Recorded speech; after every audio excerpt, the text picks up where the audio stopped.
مسیح خداوند میں میرے عزیز بھائی اور بہنوں، آج 29 جون کے موقع پر کلیسیا مقدس پطرس اور پالوس کو یاد کرتی ہے، جنہوں نے اپنی زندگیوں سے مسیح خداوند کی پاک انجیل کا پرچار کیا اور شہادت پائی اور موت تک وفادار رہے۔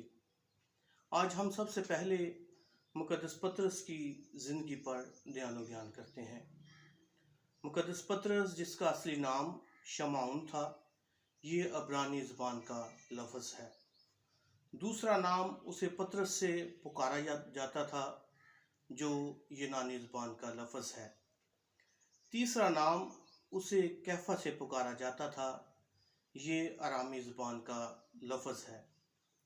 مقدس پطرس کے باپ کا نام یوحنا تھا اور آپ کا بھائی اندریاس تھا، اور آپ کا کاروبار پیشہ ماہی گیری یعنی مچھلیاں پکڑنا، اور اسی کاروبار سے آپ اپنے گھرانوں کی کفالت کرتے تھے۔ بائبل مقدس میں شمعون 52 مرتبہ اور پطرس 183 مرتبہ استعمال ہوا ہے۔ بائبل مقدس میں اس نام کے لوگ شمعون 14 لوگ ہیں اور پطرس ایک ہی ہے۔ انگریزی میں اس کے نام کا مطلب سائمن، جس کے نام کا مطلب ہے سن لیا، اور پیٹر کا مطلب چٹان، اور کیفا کا مطلب بھی چٹان ہے، اور یہ بیت صدا اور کفر نحوم کے رہنے والے تھے۔ بائبل مقدس میں مقدس پطرس کی جو صفت ہے، اس کو اچھے لیڈر اور چٹان سے پکارا جاتا ہے۔ بائبل مقدس میں مقدس پطرس کے نام پر 2 کتابیں منسوب ہیں، پہلا پطرس اور دوسرا پطرس۔ مقدس پطرس کی یسوع مسیح کے ساتھ 3 ملاقاتیں ہوئیں، اور ان ملاقاتوں میں مقدس پطرس نے اپنی بلاہٹ کو پہچان لیا۔ پہلی ملاقات مسیح پر ایمان لانے کی بلاہٹ ہے، جس کا ذکر ہمیں مقدس یوحنا کی انجیل اس کے پہلے باب میں ملتا ہے۔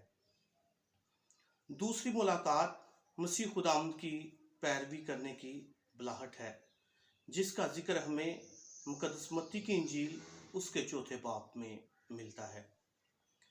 تیسری ملاقات مسیح خداوند کا شاگرد بننے کی بلاہٹ ہے، جس کا ذکر ہمیں مقدس لوکا کی انجیل اس کے 5 باب میں ملتا ہے۔ کلیسیا کے مشہور مفکر مقدس امبروس فرماتے ہیں، جس جگہ پر پطرس، وہیں پر خدا کی کلیسیا ہے۔ یہاں چرچ ہے، وہاں یسوع مسیح موجود ہے، اور جس جگہ پر مسیح خداوند ہے، وہاں ہمیشہ کی زندگی ہے۔ روایت کے مطابق مقدس پطرس کو صلیب پر مصلوب ہونے کی سزا دی گئی، تاہم آپ نے اس بات پر زور دیا کہ آپ اپنے نجات دہندہ کی مانند مصلوب نہیں ہوں گے، بلکہ آپ سر نیچے اور پاؤں اوپر کیے ہوئے مصلوب کیے جائیں گے۔ آپ اکثر 2 کنجیاں ہاتھ میں لیے ہوئے دکھائی دیتے ہیں، جو کہ خدا کی بادشاہی اور اختیار کی علامت ہے۔ جب یسوع کیسریا فلپی کے علاقے میں آیا تو اس نے اپنے شاگردوں سے یہ پوچھا کہ لوگ ابن انسان کو کیا کہتے ہیں؟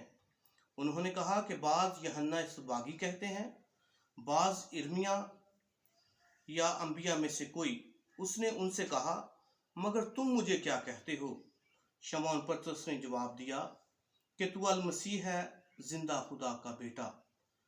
تو یسوع نے جواب میں اس سے کہا، مبارک ہے تو شمعون بر یونا، کیونکہ یہ بات جسم اور خون نے نہیں، بلکہ میرے باپ نے جو آسمان پر ہے تجھ پر ظاہر کی ہے۔ اور میں تجھ سے کہتا ہوں تو کیفا ہے، اور میں اس کیفا پر اپنی کلیسیا بناؤں گا، اور عالم اسفل کے دروازے اس پر غالب نہ آئیں گے۔ میں آسمان کی بادشاہی کی کنجیاں تجھے دوں گا، اور جو کچھ تو زمین پر باندھے گا وہ آسمان پر بندھا رہے گا، اور جو کچھ تو زمین پر کھولے گا وہ آسمان پر کھلا رہے گا۔